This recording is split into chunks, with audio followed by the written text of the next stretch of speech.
Hit the lights. Hit those lights.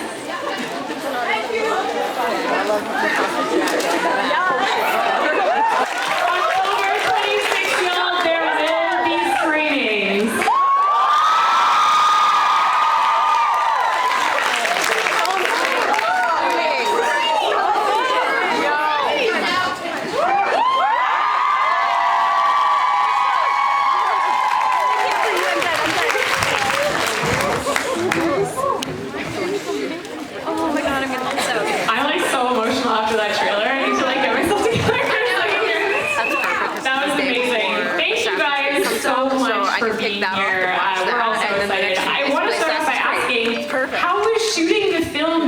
From shooting the web series. That's for anybody.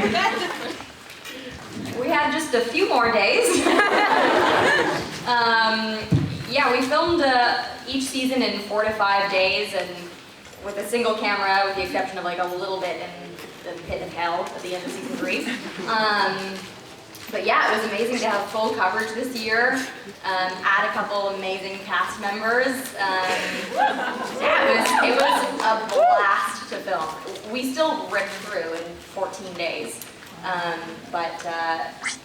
it was the same, just felt like a bigger playground to play on. Yeah. And what was it like to reunite the gang again after so long? Trouble.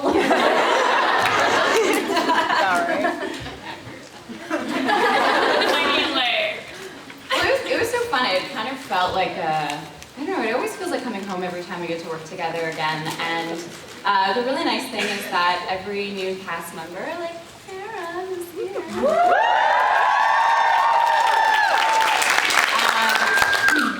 everyone just fit in so well. Like we all just got along incredibly well, and it's like we had worked with them forever, so that was really nice. Speaking of new people, Matt, you've been in the show for a while, but this is your first fan event.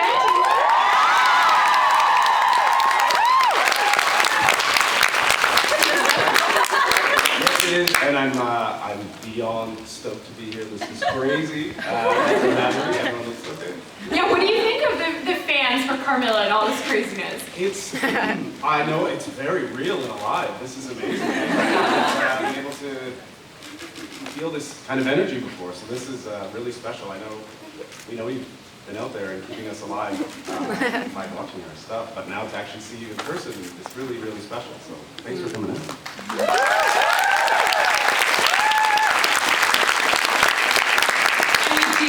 Some new characters joining us. So Cara, hello, thanks for being here.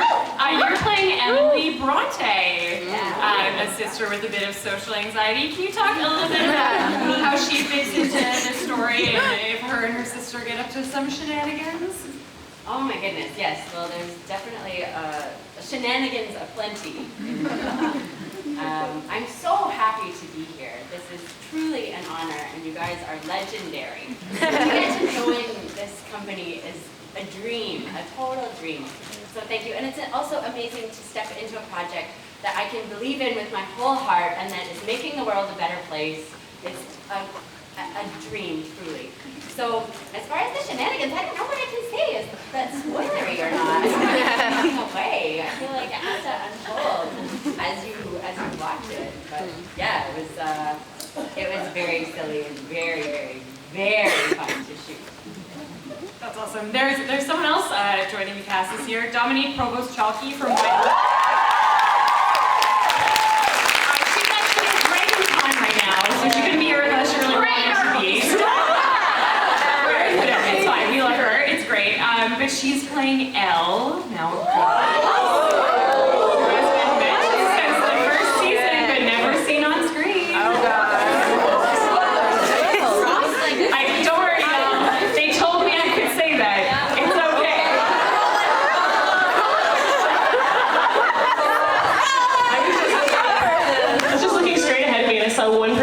Do this. I love it. So tell me, I want to hear from you guys a little bit about what it was like working sucks. Yeah, I guess I got to work with her the most, and she was such a treat to work with, and such a pleasure to work with, and such a giving, talented actor, and we really hit it off right away. We like totally bonded because we're like a few days apart, you know, we learned that, we're both like Aries ladies.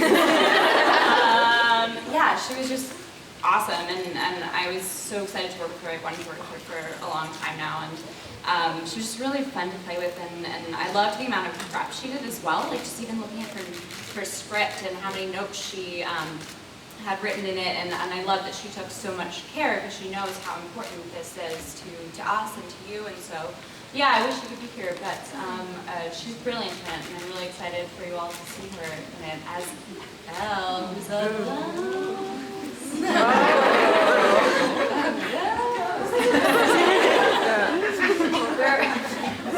There's a few times in the movie that I have to say ghosts, and it kept on sounding like goats. There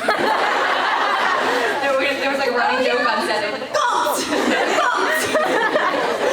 Anyways, Dawn was like such a dream to work with.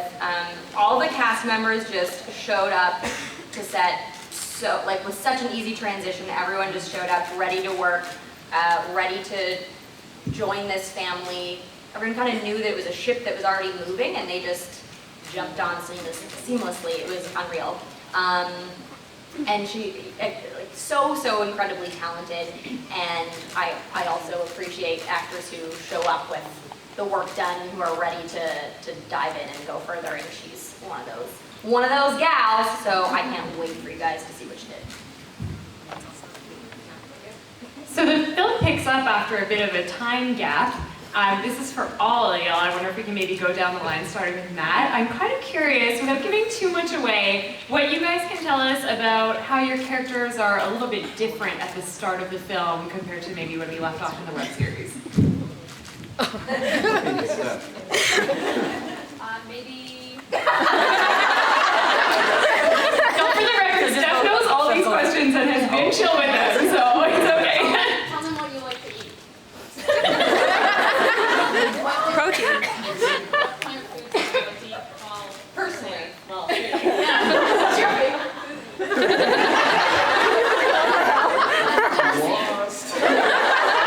Oh, at the dinner scene. what do you prefer? Okay, so we had a dinner scene, and when you're shooting a scene where you are meant to be eating, you often take small bites, you know, because you're reshooting and retaking and retaking. And Kirsch likes to eat, and I like to eat. So I just went all out, and that lasted for about 20 minutes, and then the scene took about 2 hours to shoot. So lots of mashed potatoes, lots of ham, lots of frozen veg. You're the only one who ate? I'm the only one who ate. And so Kirsch is the same, then, is what I'm hearing.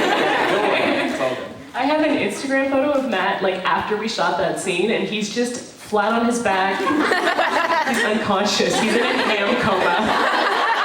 Because, like, once you decide, like, the first time you run through, I'm gonna eat bites, but then you have to keep doing, you can't change the size of your bites ever. So he ate so much ham. There was a special ham train, they kept bringing more ham on his plate.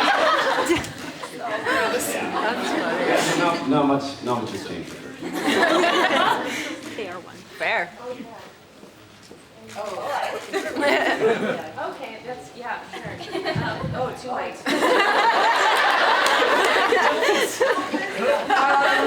What's changed for Lab? The help. Well, that's the same. Yeah. More serious or not less serious? I mean, who can get more serious than laugh, right? Science is still a big part of their life, as is Perry. And yeah, that's what I can say. There's some business enterprises in the works for the two of them. Perry is a woman of business now. You can tell by that awesome outfit she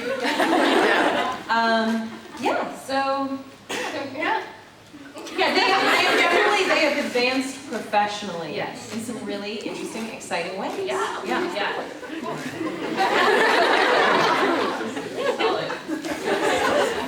I think Mel's fury has abated slightly. And Mel has a job that she likes that I think suits her personality well. Interestingly, she spends a lot of time with some of her friends from Silas still, which I think is ironic because it seemed like she couldn't wait to get out of there. And yet, I think family is important to Mel. And this is Mel's family.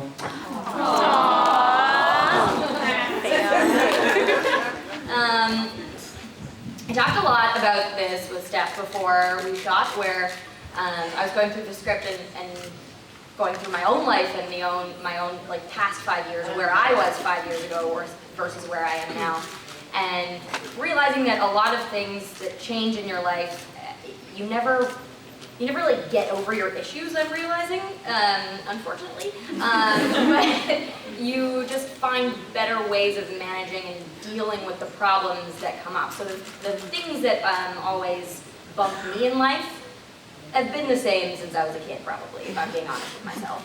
But the way that I handle those situations with maybe a little more consciousness and awareness comes up. So Laura's definitely still like a control freak, and still very determined to make her mark on the world, and has some pretty aspirational career goals, and she goes after those. But I feel like she's a little more willing to be wrong, and a little more willing to listen to both sides of the story, and yeah, that's all. Over the past 5 years, so 5 years after season 3 ends, Carmilla's a human, and she's been really enjoying her human life and making up for a lot of lost time. She's been incredibly gluttonous, which I think is typical Carmilla, regardless of whether or not she's a human. She likes to have a nice time. But now she can like go and suntan, and I think that her and Lauren did a lot of traveling together, and she's certainly a little less dark. Like I would say there's a more of a brightness to her in that sense, and that she can actually like enjoy her life. She's got this amazing partner now. She doesn't have to worry what's going to happen when one of them grows old and the other doesn't. But I think, without giving away too many spoilers, this film sort of explores a little bit more of Carmilla's journey in her past, and sort of dealing with some of the things that she had been avoiding for a long time. So a lot of issues surface up, sort of come to the surface and bubble up, like, you know, L's around. That's a big one. I mean, what do you say to an ex that you haven't seen in hundreds of years? The first person that broke your heart. So we definitely see her sort of struggling with that as well. And it is no spoiler that she is also starting to show signs of potentially revamping or becoming a vampire again, but she's not really sure, and she's not happy about this because she just wants to have just a nice life with Laura, and she doesn't want to have to like have to deal with, you know, facing closure and all those things. Hashtag domesticated Holstein. Yes, you will get to see their apartment, and our art department did an incredible job, but I would like to point out that there is no sign of Carmilla in that apartment at all, speaking of controlling Laura. I was like, this decor is beautiful, but like, where's Carmilla in this space? But I feel like Carmilla, yeah. A really amazing Etch-a-Sketch vagina. I have many photos of it. It's pretty spectacular. I thought it was like really appropriate though, because I totally feel like Laura would be like, do you have to like hang that weird bat wing off of the window? So Carmilla's like, you know what, my girlfriend's awesome, I'll just let her decorate. It's fine. It's fine. Also, the back of your jacket is amazing. You can like turn around. This is like killer. Oh yeah. I like that family Hell yeah! My girl jacket says Vanless on the front. I got it. I'm obsessed. So this year, you don't have a brand attached to the movie. You had support from Telefilm, fan pre-sales, which are 30% of the funding, which is amazing. You had your full screen acquisition, federal and provincial tax credits. what did fan support mean to you guys in terms of getting this movie made? It means everything. We wouldn't have made this movie without your support, so thank you.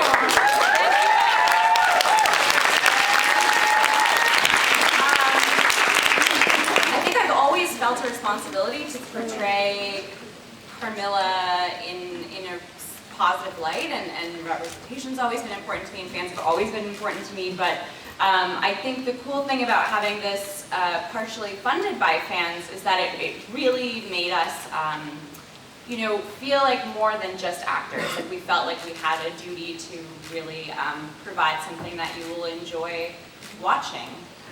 So yeah, I think for me anyway, I always had you guys in the back of my mind when I was going through certain things and even going through the script, and then when we were sort of making little changes or ad-libbing certain things in our scenes, or,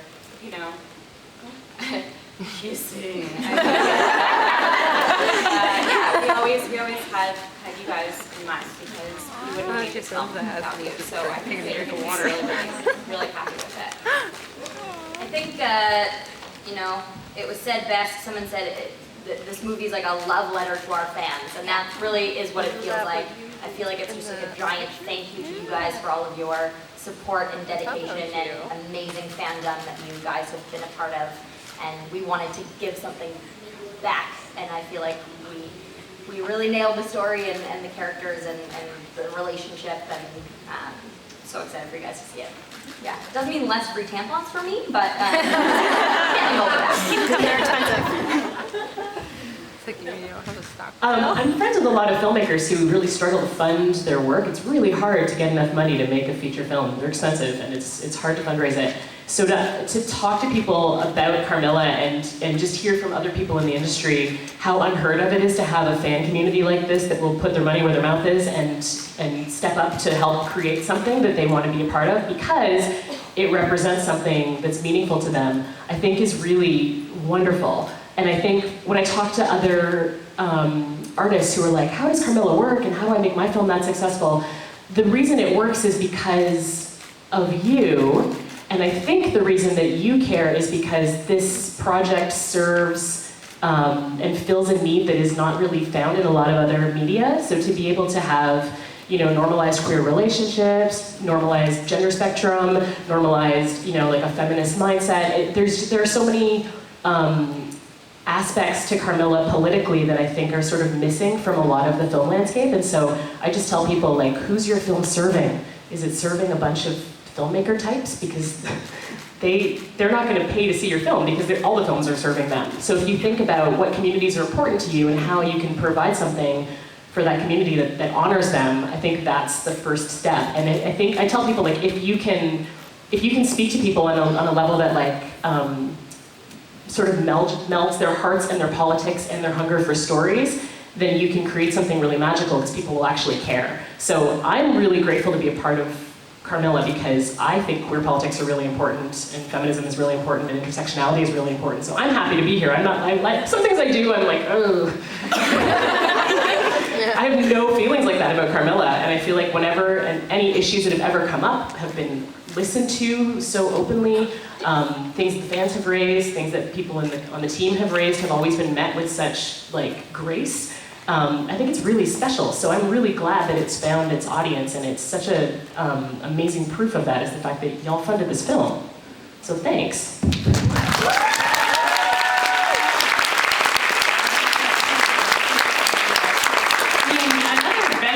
Of fan funding, no brand, is maybe, did you get to sexy it up a little bit? I got eyebrows.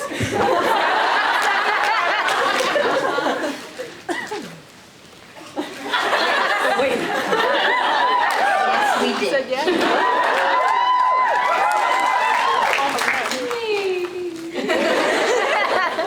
You guys saw the trailer. That's just a flash of a moment. Nat just walks into frame and it's already sexy. So.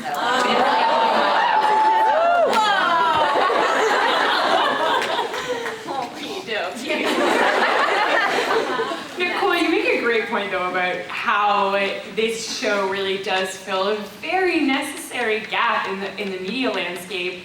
But there are some other shows and movies and films right now that are doing some great stuff in regards to queer culture as well. I'm wondering if, for as many of you as possible, if you have any other shows you could recommend that also empower the LGBTQ community in a similar way. I'm like a big Orphan Black fan.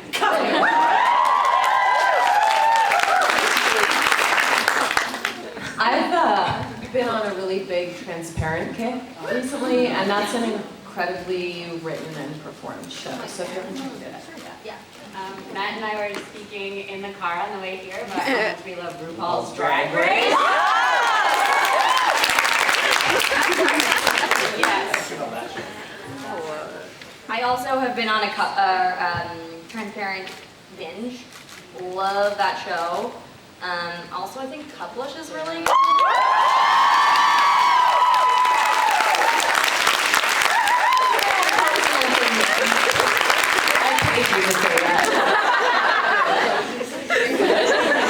Do you want to talk about Couplish a little bit, actually? That'd be awesome.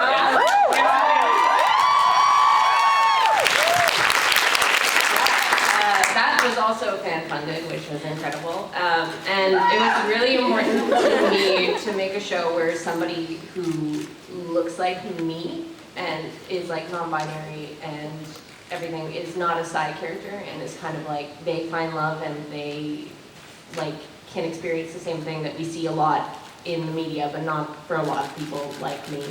So that was pretty cool. Yeah, we're also like 3 episodes away from the series finale. So I'm really emotional about it, but really excited. Yeah.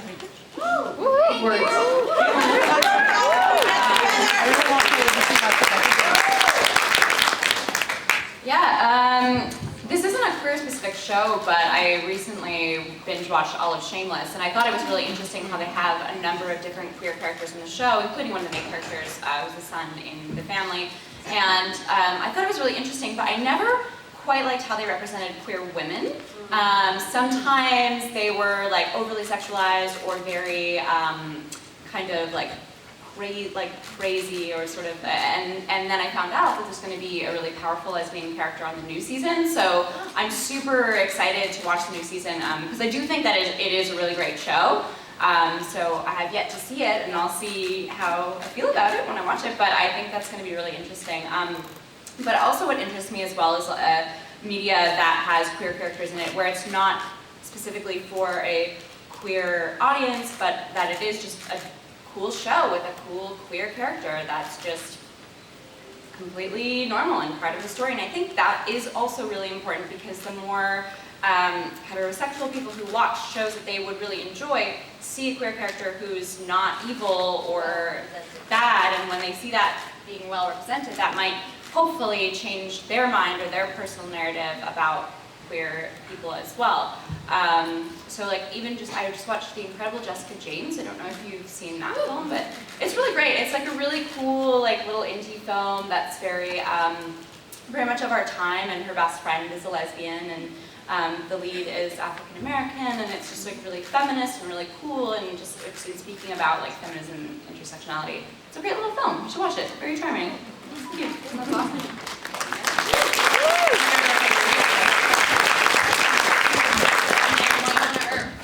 And Winona Earp.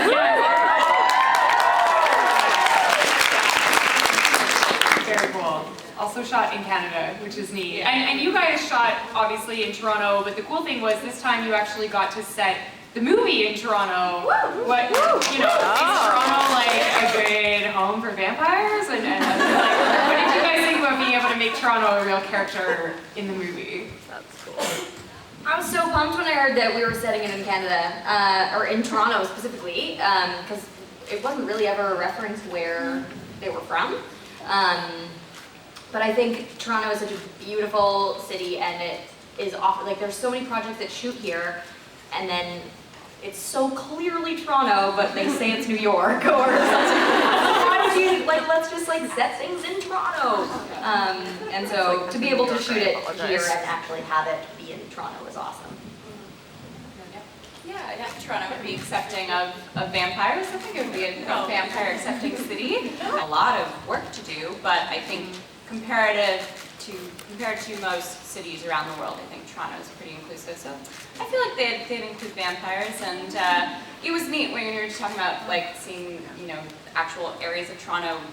There was one scene where we see the skyline and we're looking out and we're looking in that park, and it was really funny because our director Spencer had made a joke because we're actually looking out at sort of like a bad neighborhood, and he was like, oh, this neighborhood, and I was like, I actually spent the first 3 years of my life in that building right there.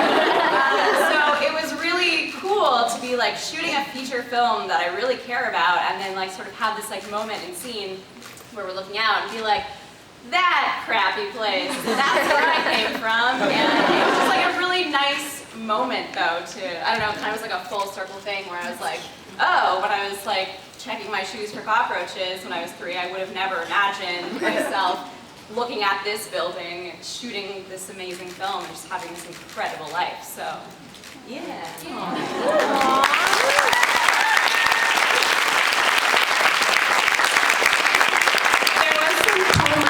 As well, actually, that Kids Can Press, their new YA imprint, actually optioned the rights to Carmilla, which is cool. So there's going to be some Carmilla books in about 2 years, which is awesome. I want to know for each one of you, maybe we can start with Matt, if there was a book about your character, what do you think that book would be about? What would you want that book to be about? I think it would be a pop-up book. And, you know, it would probably be a book about, you know, dogs and puppies and getting to, you know, eat and cuddle and splash your clothes. Hi guys. Almost a perfect. We make this happen. I feel like there are several books about Emily Bronte. Oh, you might be right, actually. But like, add one more and put my face on the cover. Last book would probably be like a hilarious collection of essays of experiments they did horribly wrong and ended up in the hospital for, but it would be funny. it would be good. Okay, so I'm thinking, you know, those old-timey like ads from the 1950s on like various housewares, and girdles and shit. I feel like Terry's book would just be like a full book of those like 1940s and 50s adverts.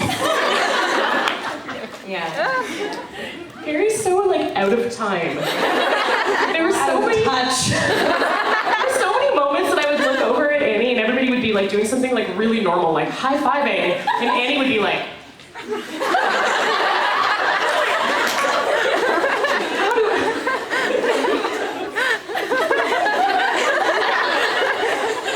oh my god, try not laughing when a camera's in your face and she's doing that. Like, it's really, really hard. It's great.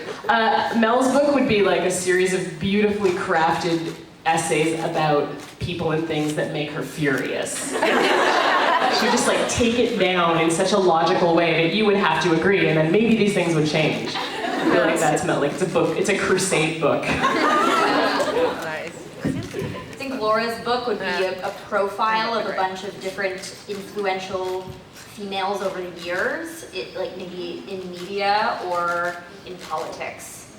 It could be like a spread on Condoleezza Rice and like, I don't know, or like a scratch and sniff book. I know what I'm going to do. I feel like that's where Laura's personality lies. We're in the middle of that. Can you do like a scratch and sniff Condoleezza Rice? Dr. Press.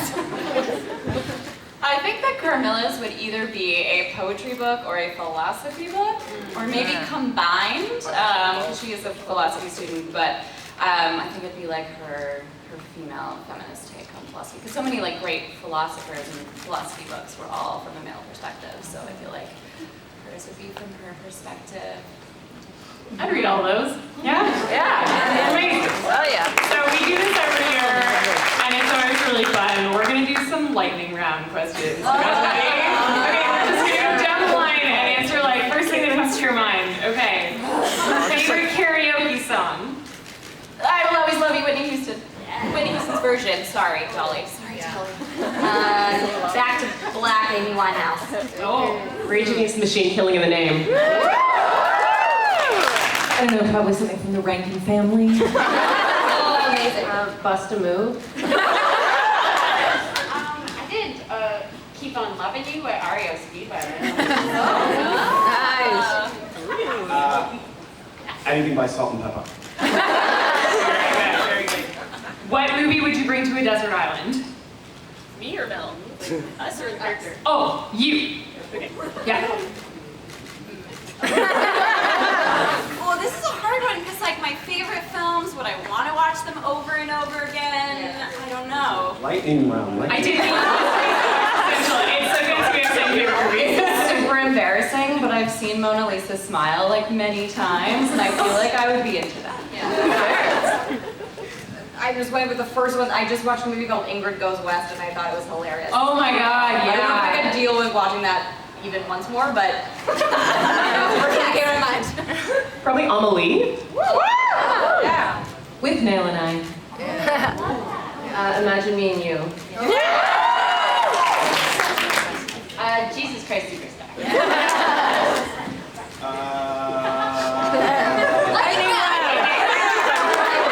I've watched Gone Girl like 20 times. Amazing. Okay, embarrassing celebrity crush. Mine's Jeff Goldblum.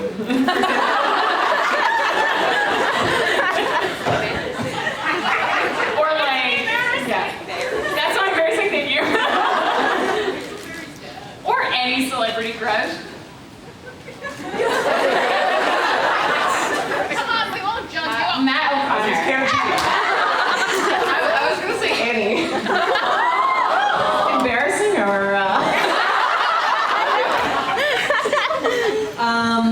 first celebrity crush, Anne Bancroft. Most embarrassing, Paul Giamatti.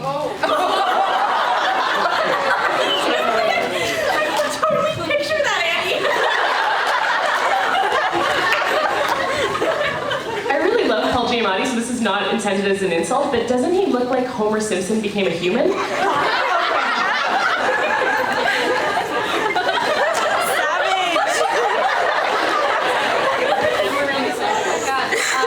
I used to have a secret folder of Shannon Sosamon photos on my parents' That's a good PC one. computer. Like Knight's Tale era. Early 90s Shannon Sosamon. Yeah. But then I also used to cut out, like when I was like 10, I would cut out Elijah Wood's eyes. like over like photos of space. I also have a secret file folder of that. I hope nobody ever cleans my parents' old computer after that. It's still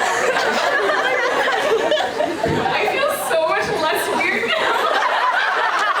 Like, I just don't know how to answer after any of these amazing answers. I never really had celebrity crushes though. It's such a weird thing. Does it make me sound like a jerk? Like I was just like, I want that job one day. So like, I don't know. I get that. But I do like Olivia Wilde and Jason Sudeikis collectively, like as a couple with their like cute dog and their baby. Oh, yeah, they're pretty cute. It's like a life I don't want, but I'm like, oh, that's nice from afar. Like aesthetically. Yeah, like aesthetically. Yeah. Okay. Love it. Okay, sorry. Oh yeah, like right. We talked about. Okay, last Halloween costume.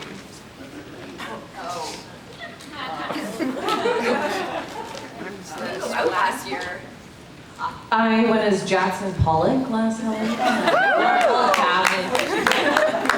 I wore a bald cap and I got a paint suit and I painted it like a Pollock and wore paint goggles and carried around paintbrushes and danced up a storm. Nice. Awesome. Last Halloween, I had just shot season 2 of The Expanse, but it hadn't aired yet, so no one knew. But I dressed up as Naomi Nagata from The Expanse. I sent her a bunch of pictures and was like, "I'm you." I was Aaron Carter. Did you have like a center Like part? I did the center part, and I dressed like I was from the night. It was a lot. I remember that. I don't think I went out for Halloween last year, I can't remember, but the year before that I went out with you, and then I wore like football, what are they called? No, wait, yeah, anyways, I had like a tattoo of a spider web, and I wore a Blue Jays cap, and I had like dead makeup, and I was the ghosts of playoff past. Blue Jays. I don't even watch baseball, I just thought it was clever.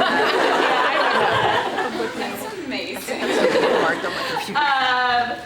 I also didn't go out for Halloween, which is like very sacrilegious for me last year, but I was sick, so I didn't go out. But favorite Halloween costumes of the past, Luna from Sailor Moon. My mom glued like little broom things, so I had moving whiskers on my face and like a little moon on my forehead. And then also one year I was a single French fry for Halloween. Just one, and everyone for sure thought I was a tampon.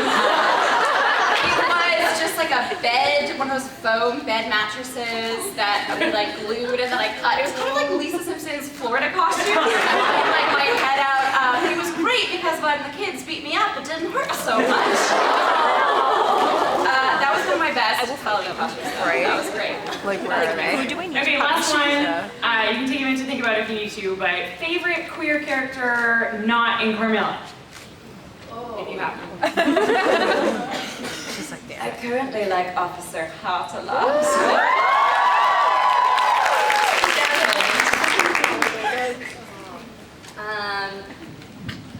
I really like Carrie Brownstein's character on Transparent, because she's amazing. Most recent probably is Moira on The Handmaid's Tale, played by Samira Wiley. Oh, that's a good one. Every once in a while, I kick back with some Brooklyn Nine-Nine and fan of Holtz. I'd probably say Josh from Please Like Me. Yes! I really like him. He's great. He's so great. Love that show. Yeah, I was really mesmerized. I don't know the actress's name, but the trans woman who went off on that road trip with J.D. Klaus's character in Transparent. I'm bad at names, but Don't spoil it, I'm only on second season. she's like amazing. Though that performance that she gives is like soul crushing. It was gorgeous. So that's my pick. Cool. This might be a bit nerdy, and you might not even know the reference, but there was a show called Brothers and Sisters. And, and there's an actor named Matthew Rhys, and he played Kevin, whatever the last name was, I forget. Anyway, I thought his portrayal and the writing of that character, he's a queer character, and it just was really touching, kind of touching on what Natasha said about having a queer character for every audience. And I feel like that show, at least in mainstream American television, that character might have been one of the first gay male characters who wasn't like, we love Will and Grace, right? But like, it's taken a long time for queer, gay, everyone under the umbrella to just be presented as a brother or a sister or a friend or someone in a relationship. So I feel like that show was on, 6-7 years ago, and I think they did a great job there.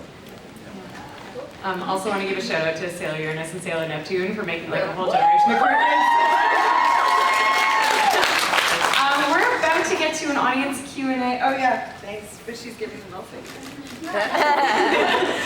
with the great staff members up here before. But before we do that, one last question for you guys. The Carmilla movie takes place in 5 years.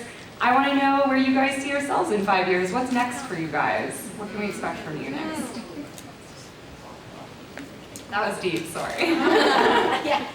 No, I have like many opinions about this question because, I always think back to when I was auditioning for universities, and that was one of the questions when I was auditioning.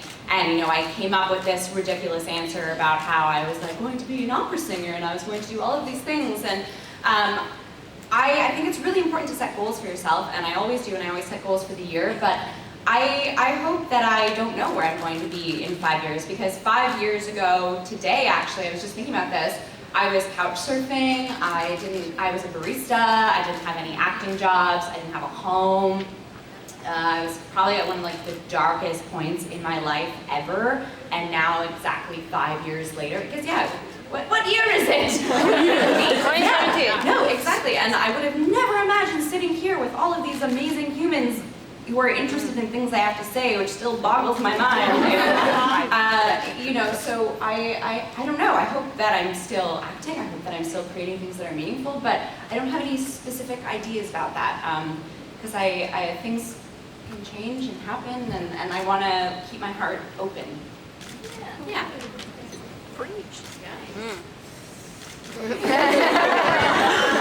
I would like to be in a running series on HBO or Showtime,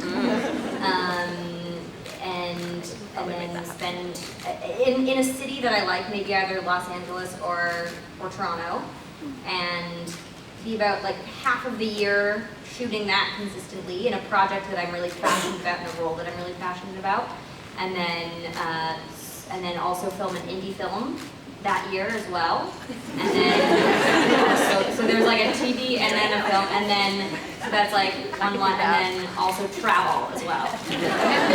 So and then also own property. There. You got this, honey. Go for it. Sit down. And then yeah, and as long as I'm like with good people. I don't have to be in a relationship, but as long as I have good humans, and then a good, like, passionate career and travel, then those are all the things that I need. Yeah. That's a lot to ask. Good answer. You go for it. Go for it. Yeah, you can reach. I'm working on a show right now that my best friend and I made together. It's a renovation show. So we like self-funded and shot a pilot. And right now we're shopping it around, and it's like a network has it, and like it went up a rank, like up a level with the network. So I'm just like, this might be the week I find out. But whether that particular show goes or not, what I'd like to be doing in 5 years is I'd be like on a show that I made myself that fits my politics are like built into the show, so I don't have to ever feel like about anything. And I don't even need it to be deep. Like I don't need it to be like discussing the issues with Nicole Stamp, which would also be fine because I can discuss issues. But even if it's like a reno show, like when we did our pilot, for example, so many things that are like personally important to me, like we just made them happen on the show. So we like we paid everybody really fast because they were like good food all the time, and we had a very, very diverse crew. Like our crew was like the most diverse crew I've ever seen. We had women in some key roles, just like things like that. There were no like just icky jokes were made on set at all, behind the scenes or on scene. At one point, like we hired somebody and we like paid him a daily rate, and he was awesome. And then it was a day he couldn't do it, so we had to hire somebody else like very last minute. And that guy was a bit more experienced, and he bargained a higher rate for himself, and he was just like, I'm not gonna do it for less than this. So we paid him more, but we didn't, like, he wasn't better. He did the job like the same. So we went back and we paid everybody else on the crew to top him up to the level that he got out of our own pockets. And like no one else knew that we paid that guy more, but I was just like, I don't feel right paying that guy more and paying these people less for the same level of work. So I'm just gonna take it out of my pocket and pay them more. And like, little things like that we did along the way, where I just felt like we really tried to think about our collaborators really respectfully and try to like just be the bosses that we wish that we'd always had. And I would love to do a show where I can just do that every day, and there's a budget behind me, and I can bring on great people and treat them really well. And so my dream would be to have that be happening in 5 years, and I'd be like the executive producer and the director probably, and maybe on camera for a lot of it too. Yes. Fair. Yeah. Yes. On Nicole Stamp show. Oh yeah. I think, like Nat said, I think goals are really important things to set too. And I have a plethora of them, and one of my top goals for a while now has actually been to be able to afford the most expensive bottle of olive oil on the shelf without any guilt. So in 5 years, I'm like really rooting for that. Really beautiful lady. I know what I'm getting Annie for her birthday. I would like 2 things: a wiener dog named Schnitzel, and also to be a showrunner for a TV show with like an all-queer writing room. That would be the dream. Yes.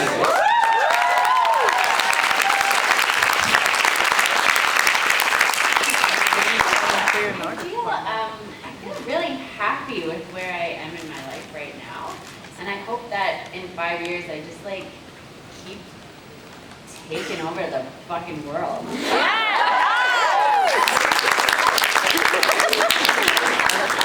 I hope to be attending Carmilla the movie part 5.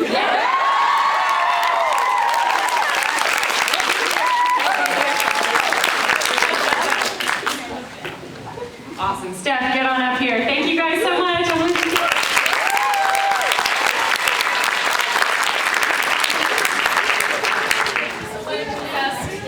Sandbags, everybody!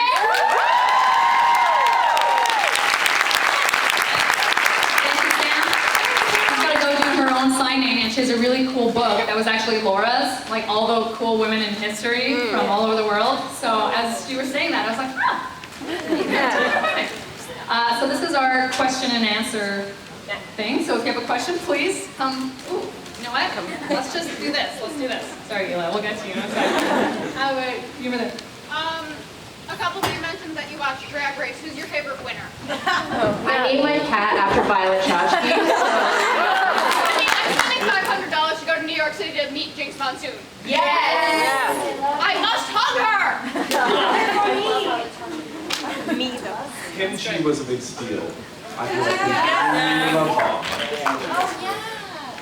And I know Sherry's needles as well. Oh. Yes. Okay, we all know that Natasha has a superpower of breaking furniture. So did any furniture make that tradition in the movie? Oh, you asked, did any furniture break in the movie, and has Natasha broken it? No. No? My situation here. Oh boy. No, I actually didn't break any furniture this time around, and but I think that's a good omen. Yeah. Maybe we should break one for good measure. Yeah. At some point.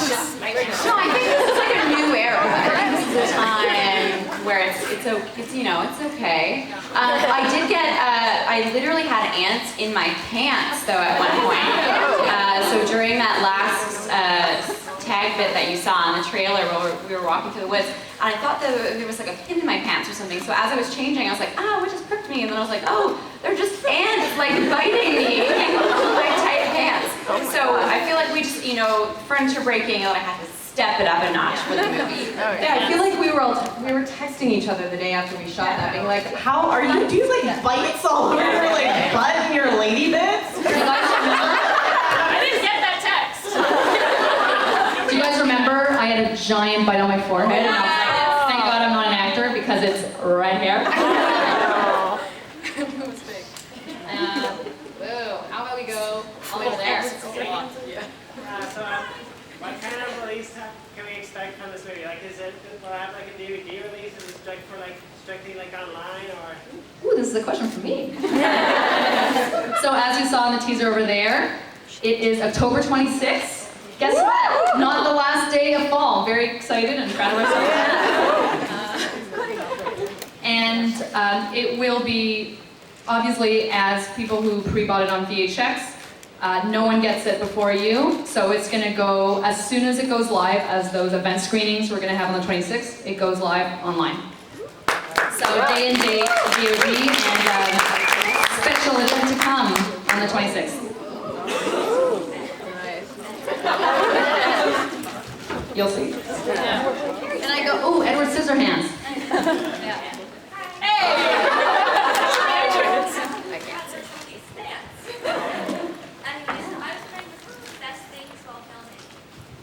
what was the best thing about filming this movie? The dancing. The Oh my God! It's like, no. And Mel was our choreographer. Yes, Kaitlyn, would you like to discuss your dancing experience? No. You look so graceful in the footage. Magic of editing! What you can't see is her like forcing me around the dance floor and my like havoc on my face. And they had to dance without music too. So it was Mel and Cara being like, 1, 2, 3.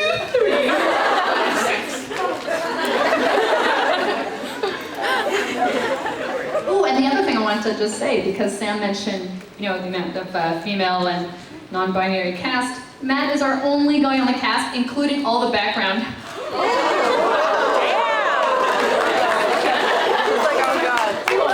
And he's a shockingly good dancer. Like, really good. And he had to teach all of us. Well, we didn't, okay, this isn't a moment from actual filming, but we just all watched the teaser trailer for the first time in the offices when we were getting ready before we came here. And that was a moment! Yeah. Because we just kind of we just showed up for work and shot some stuff and said some words and then you just let your work go and a bunch of very talented people put it all together and make a movie out of it? I forgot that was happening. It was incredible to see this little web series that started out 3 years ago now, to see it as a movie trailer was incredible with these guys, and we've been all working together for, well, some of us are just joining in, but it was great. It was a good moment. Yeah. Pretty special. Yeah. Anyone else? Let's go over there. Ooh, woman in blue mask. Actually. Hi there. So, okay, anyway, no, we're okay, but no, sorry. But no, if there's one literary or historical figure, one more literary or historical figure you could have incorporated into the script, who would you have picked? If another historical figure could have been incorporated into the script, who would you have picked?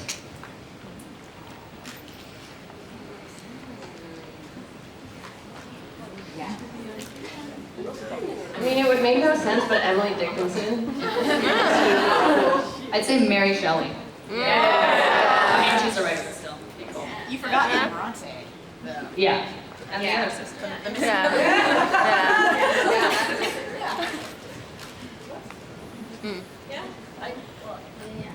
I just found out about a really cool historical figure that I didn't know about named Cathay Williams. So she was an American woman living in the South.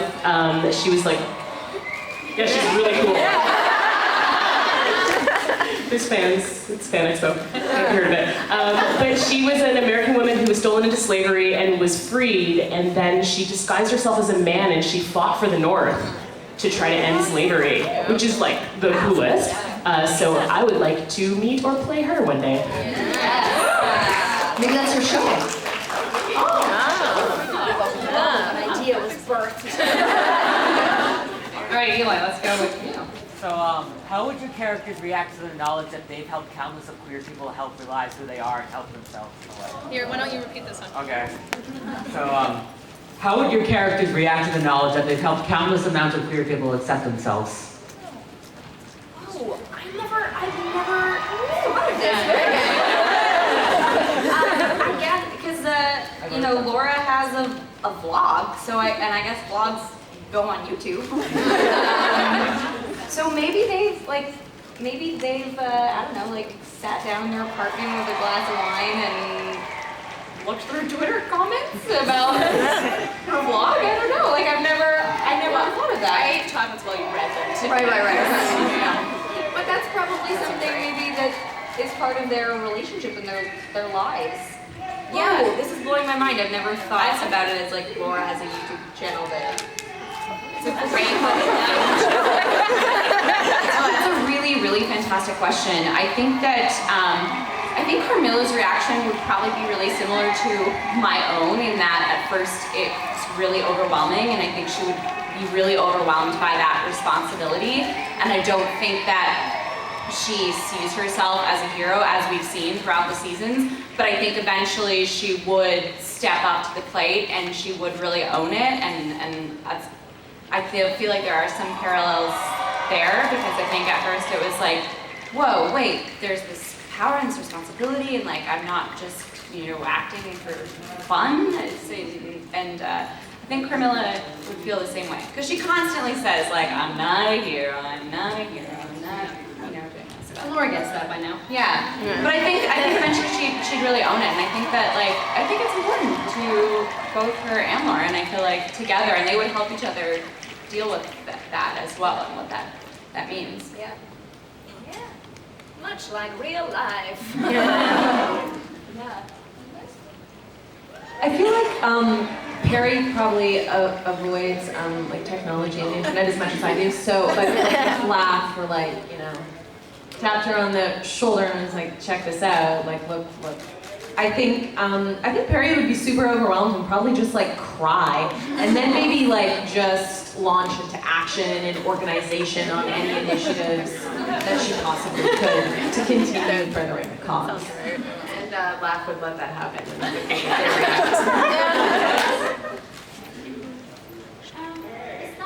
It's not really directly addressing your question, because Emily Bronte isn't a queer character in this, but I do feel like there's something especially revolutionary about casting a First Nations woman to play this like historical figure, and I feel like Native Emily Bronte is so fucking pumped.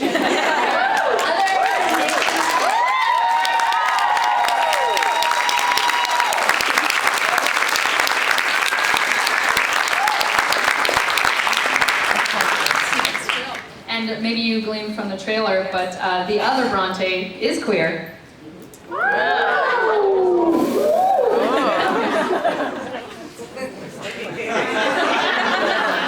Do we want one more? A couple more? How about you over there? If you could work with any director living or dead, who's your favorite? That's a great question. If you could live, if you could work with Yes. if you could work with any director, living or dead, who would it be? Oh, goodness. I have a list. Jean-Marc Vallée. Yes. Reed Morano, who did the first 3 episodes of Handmaid's Tale. Cool. And Jill Soloway. Those are my top 3.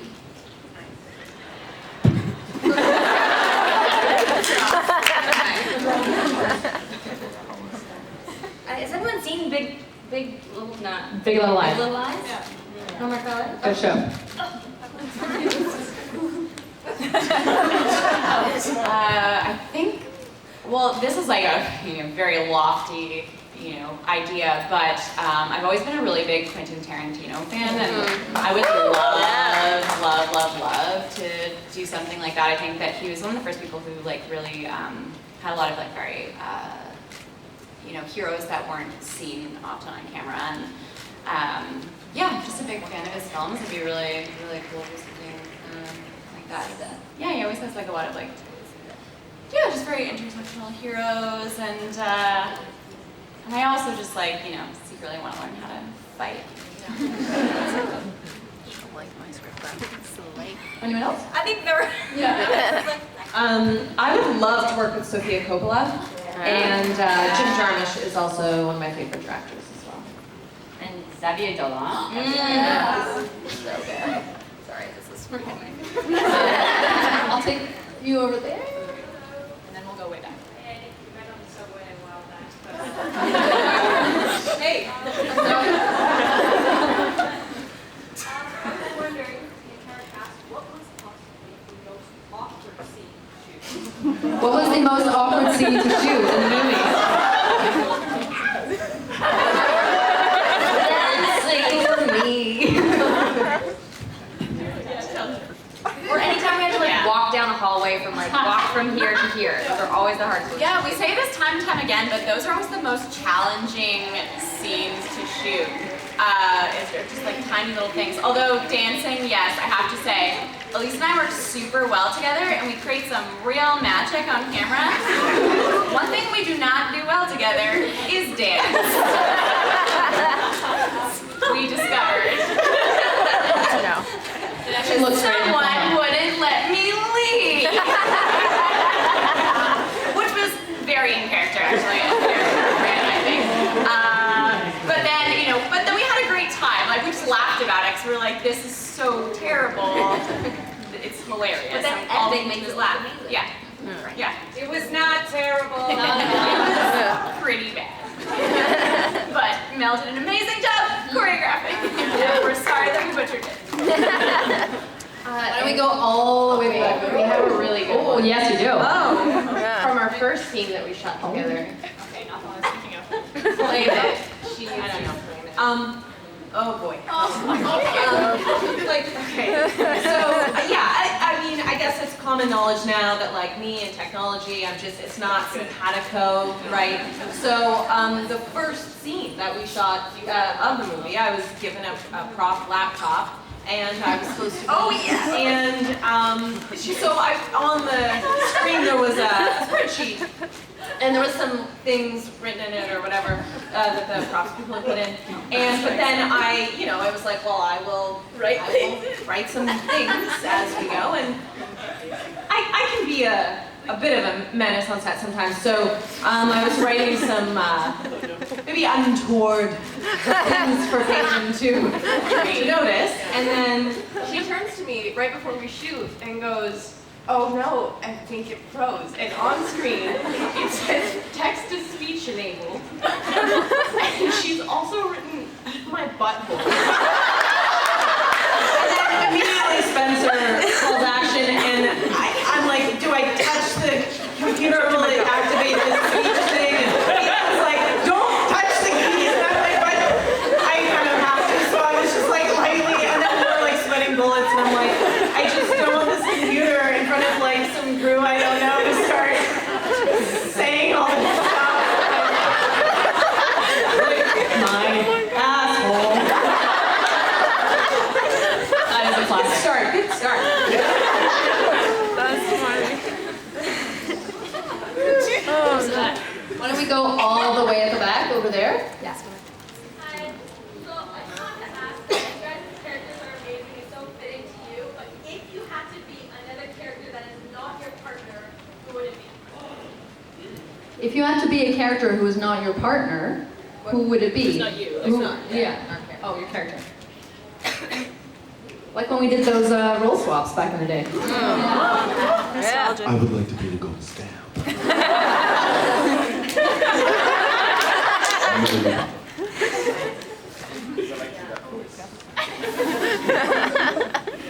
I want to play Elle. She's very menacing in the film. I'm like, what? Yeah, I was like, what is appropriate casting versus like, because I'm like, oh, playing Carrie would be super, super fun. I fear that I'd get like a kink in my neck by the end of it though. But I guess based on my typecasting, I think I'd love to play Maddie though, because I've said this before, but I think when I initially auditioned for Carmilla, I played Carmilla a bit more similarly to Maddie's kind of languid vampiness. So yeah, I just love playing a vampire. I'm like the other vampire. That's what I want to play. And you guys? I kind of go back in casting. I tend to either play characters like Mel, who are like sardonic, furious jocks, or characters like Lola Perry, who are super uptight and neurotic and anxious. So I think I'd have a fun time playing one. Aspiring actresses. It's okay to cut your hair. Yes. Nolite te bastardes carpodorium. Don't let the bastard grind you down. Yes. I think it would be like you don't have to sacrifice who you are and what makes you comfortable and your identity to be successful. And like the more you embrace that, the more you'll find like the industry embraces you. Yeah. When I went to theater school, I felt like they tried really hard to turn me into a different kind of person. They like squished all my like more like masculine traits and made me more, I was supposed to be sort of like smaller and prettier and, I don't know, gentler or something, and it never felt right to me, and I was kind of like railed, sort of pushed against it. I felt a lot of friction against that like idea of who I was supposed to be. And then as soon as I got out of school, I wrote myself a solo show and I performed that, and it was like just me being me, talking about things that I think are interesting. And it did well, and people liked it, and it kind of like started my like acting career. And it was really validating to like write something about myself and say the things I wanted to say. And like there's a sequence in it where I talk about like it's about things I like imagine myself doing, and there's a sequence where I talk about all my fantasy lovers, and like in that sequence I basically like came out to my parents too, because like they came to see the show. And it was so like, I'm gonna just say all this stuff about myself, and like I'm saying it kind of in a funny way, so maybe you'll think I'm joking, I guess, but like this is who I am and this is what I care about. And it was really validating after years of people trying to make me a different kind of person, to just be myself and do things that made me comfortable and to have that be accepted.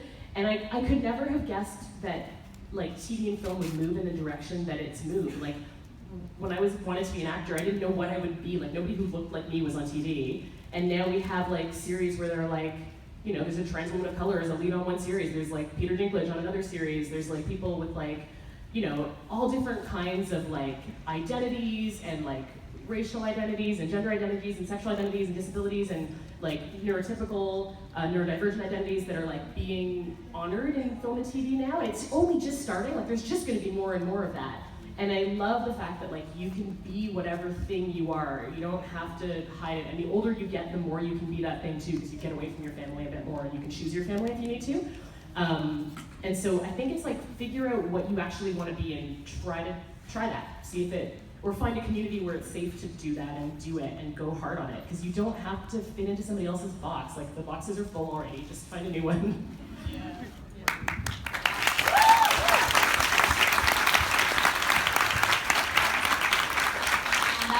I would encourage all of you to create the queer media you want to see and make it your own.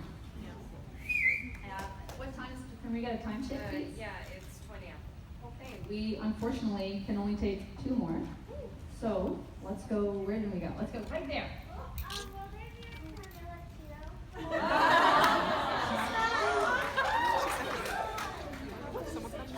I love this. I'm not sure yet. I don't know. But I think, listen, like Sam said at the beginning, what we're told by our partners and our potential partners is proof to us that you haven't been exposed to all the gays. Introduce more people to this. I think a lot, you know, didn't really want to watch the series because the vlog isn't for them, and that's totally fair, you know. So maybe new people will want to come see this film and love what we do here and help us make another one. Should be fun. And to answer your question, we're not sure, but I would really, really like it if there was, so we can just keep hoping. I was wondering if you guys could each, in 3 words, summarize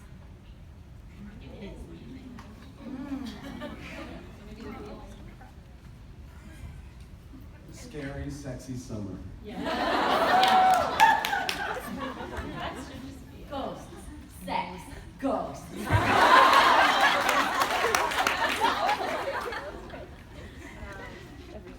Lit, spooky adventure.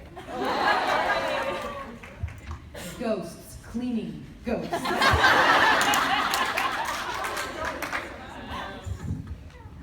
Haunted house, making out, one word. Totally. And goats. Thank you, cream puffs.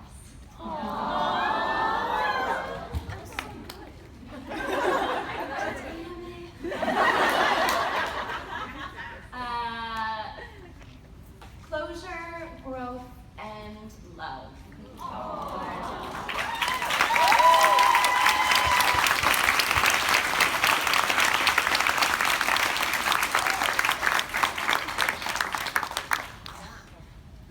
I would say lesbian Rocky Horror with a lot of love and mature relationships.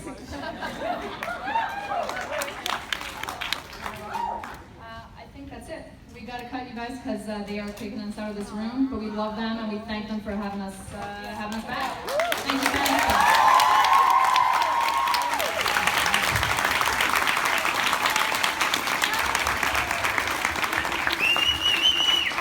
And if you have anything to give to these wonderful people who also did incredible work in the movie, can we